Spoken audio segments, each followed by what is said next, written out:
Salut tout le monde, bienvenue sur la chaîne Rickly Fighters. Les amis, c'est parti pour la review du chapitre 100 de Dragon Ball Super. Et je vous le dis honnêtement, je n'ai pas beaucoup de connexion aujourd'hui. Oui, je n'ai pas internet, donc j'utilise la connexion de mon téléphone, la 5G, pour pouvoir publier cette vidéo. Donc je vais faire une vidéo assez courte. Et puis voilà, au niveau du montage, je vais faire aussi au plus simple. Désolé, mais vous inquiétez pas, les prochaines fois, on va remettre le niveau à jour. Ne vous inquiétez pas. Alors, nous avons quand même quelques surprises dans ce chapitre. Et donc, je vais devoir en parler. Mais je vais aussi devoir vous dire les choses qu'il y a eu en plus, les petites choses bonus qu'il y a eu en supplément dans ce chapitre par rapport au film Dragon Ball Super Super Héros, mais aussi les choses qui ne sont plus présentes. Bon, en vrai, il n'y a qu'une seule chose qui n'est plus présente. Et autant vous la dire tout de suite. C'est quoi? C'est que dans le film Dragon Ball Super Super Héros, nous avons à la fin un Goten et un Trunks qui retentent la fusion. Bon, voilà, c'est pour faire beau à la fin tout ça, mais là, ce n'est pas présent en tout cas dans ce chapitre numéro 100. Voilà, ça c'est le petit point qui n'est plus présent. Pourquoi pas? Après, on peut se poser la question, est-ce que c'est pas une façon de nous dire que finalement, on va oublier un petit peu la fusion pour Goten et Trunks, c'est que maintenant, ces deux personnages, eh bien, ils vont peut-être se mettre en son pour combattre à deux, comme ils ont pu le faire là dans ce chapitre. Et puis c'est tout, sans forcément utiliser la fusion. Et moi, si c'est un choix de la part de Toyotaro et d'Akira Toriyama, je trouverais ça plutôt cool. Voilà, la fusion, il faudrait un peu la mettre de côté. Comme ça a été fait d'ailleurs avec Vegeta et Goku dernièrement, même si on l'a eu quand même pour la toute dernière fois dans le film Dragon Ball Super Broly. Voilà. Bon, ça c'était le petit point qui n'était pas présent, en tout cas par rapport au film, dans ce chapitre. Néanmoins, on a eu quand même du rajout, du micro-rajout, en vrai en soi. C'est quoi? C'est que dès le départ, nous avons un Gohan déjà qui prend beaucoup plus son temps pour faire le Makanko Sampo, les amis, pour le lancer. Et une fois qu'il l'a lancé, derrière, nous avons quoi? Un Goten et un Trunks qui viennent aider. Et ils viennent aider pourquoi? Parce que Cellmax, lui, essaye de repousser le Makanko Sampo avec sa main, comme ça les amis. Et hop, il lance des coups de pression comme ça.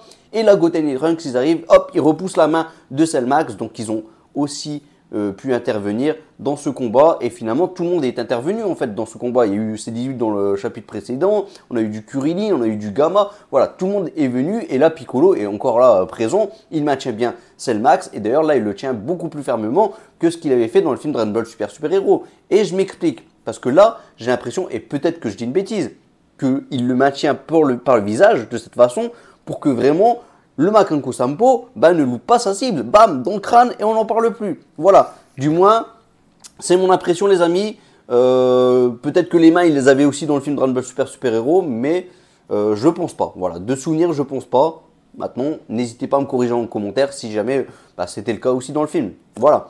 Bon, qu'est-ce que nous avons eu d'autre les amis? Eh bien, nous avons eu donc un Gohan donc qui a réussi à finir son combat, voilà, grâce à l'aide de tout le monde. Là, il y a l'explosion, Piccolo récupère au passage donc Goten et Trunks, et ils foncent à toute vitesse. Il y a Gamma aussi qui s'enfuit, Gamma qui prévient tout le monde de partir à toute vitesse parce que Cellmax va partir en éclat. Voilà.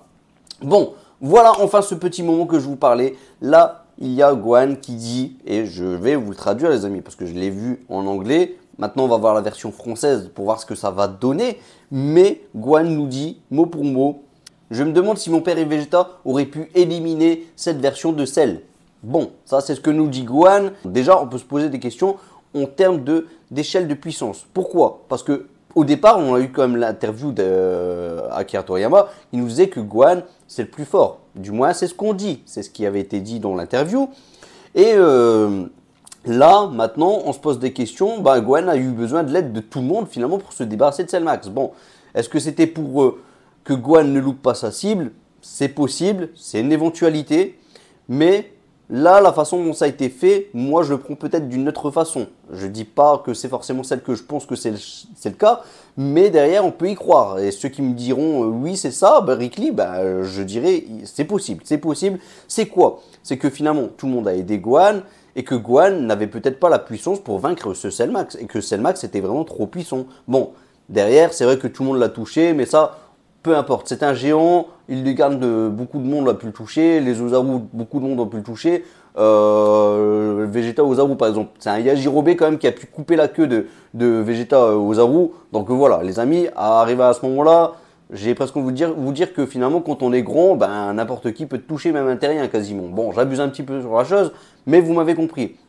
Voilà. Néanmoins, en tout cas, ce Cellmax, il est là et il a bien été dérangé durant son attaque finale. Et Gohan a pu lui bien lancer son attaque finale en douceur, tranquillement, paisiblement, même s'il avait du mal à maintenir un petit peu son Macaco Sampo.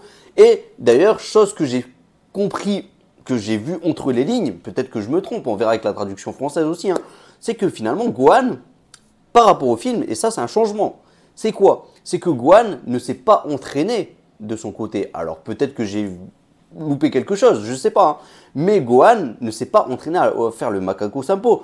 Gohan a juste essayé de faire le Macaco Sampo, hop, et il a pu toucher Cellmax. Donc voilà, c'est la première fois qu'il a tenté la chose et il a réussi. Bon, c'est une bonne chose en soi, mais j'aimais bien quand même l'idée du fait qu'il s'était entraîné en cachette. Ça, c'était plutôt cool dans le film Dragon Ball Super Hero.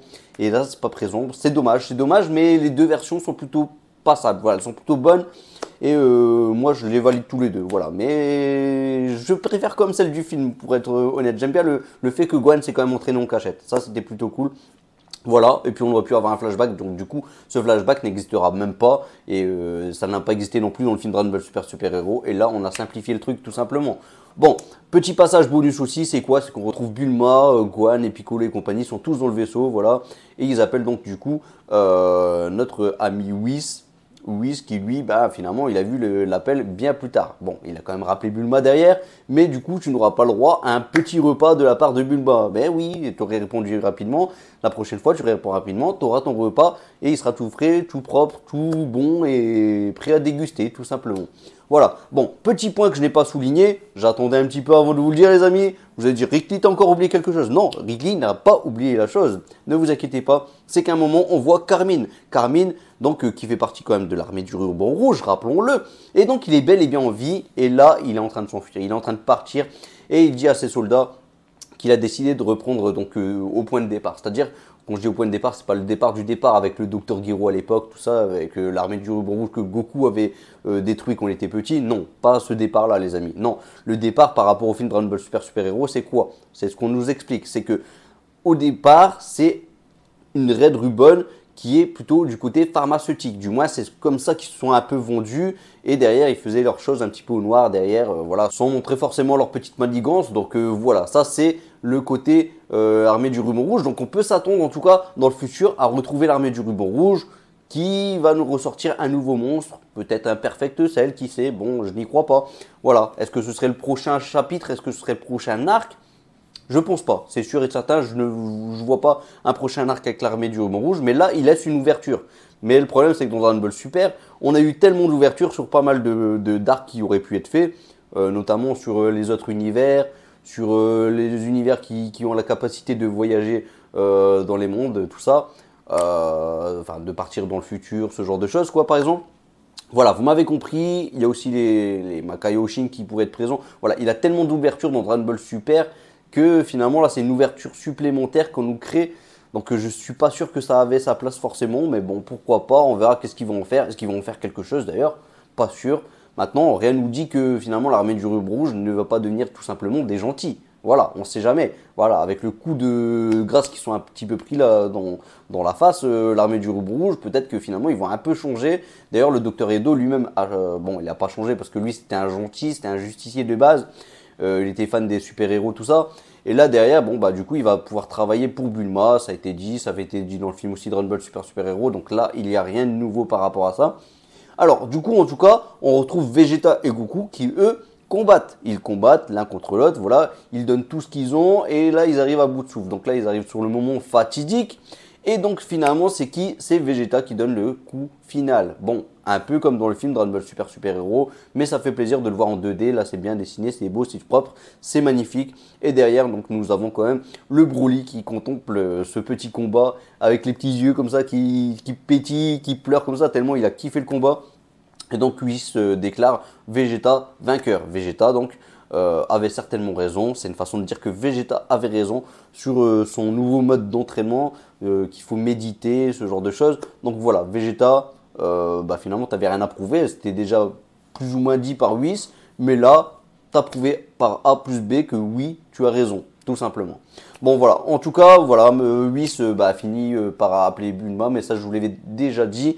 Donc on va passer cette partie. Alors qu'est-ce que j'ai pensé de ce chapitre? Alors, les amis, grosse déception dans le sens où moi je m'attendais quand même à voir le nouvel arc. J'étais quand même impatient de voir ce qu'on allait nous présenter.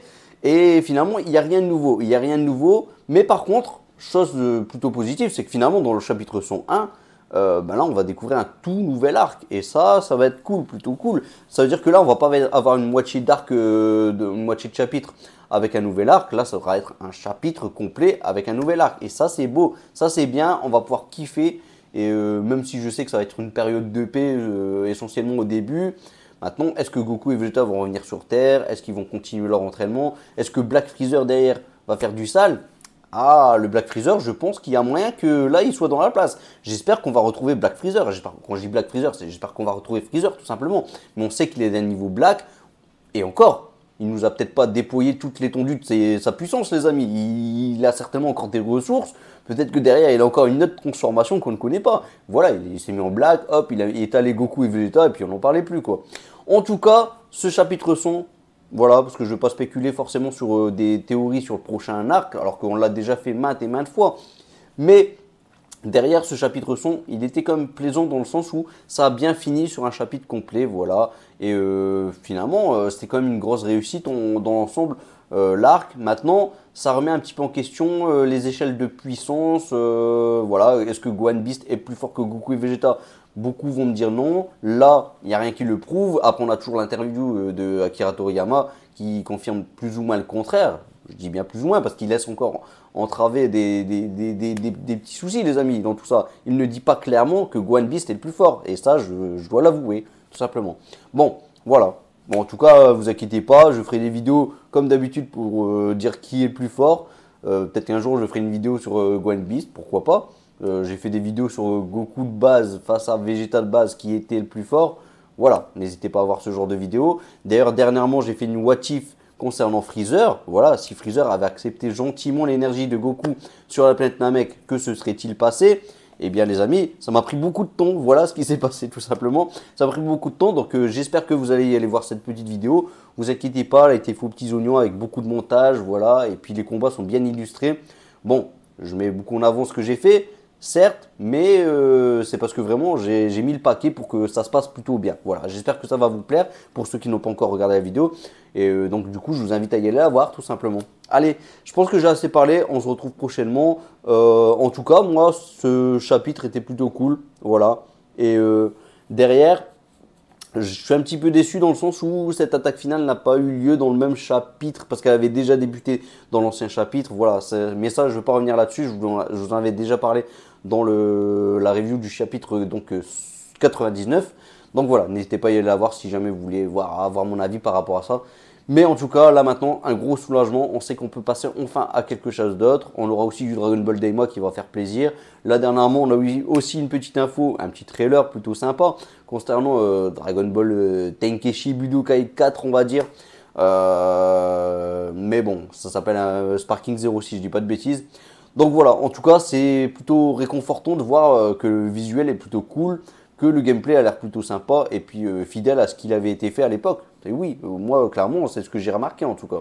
Voilà, bon, on se retrouve en commentaire les amis, comme d'habitude. Et puis, comme d'habitude, je vous laisse un petit Masenko en espérant qu'il va vous guider vers la victoire que vous méritez. Et puis là, je vous le dis honnêtement, passez des bonnes fêtes. Profitez avec votre famille, profitez avec votre entourage, avec vos amis même. Qui sait, voilà, profitez en tout cas un maximum. Je ne ferai pas de vidéo pour vous souhaiter une joyeuse fête de Noël. Mais voilà, le cœur est là les amis, je pense à vous. Et profitez de vos cadeaux aussi, voilà. Et j'espère que vous avez fait plaisir aussi, hein. Ne pensez pas qu'à vous les amis, tout simplement. Allez, comme d'habitude, Masenko, puissance maximum.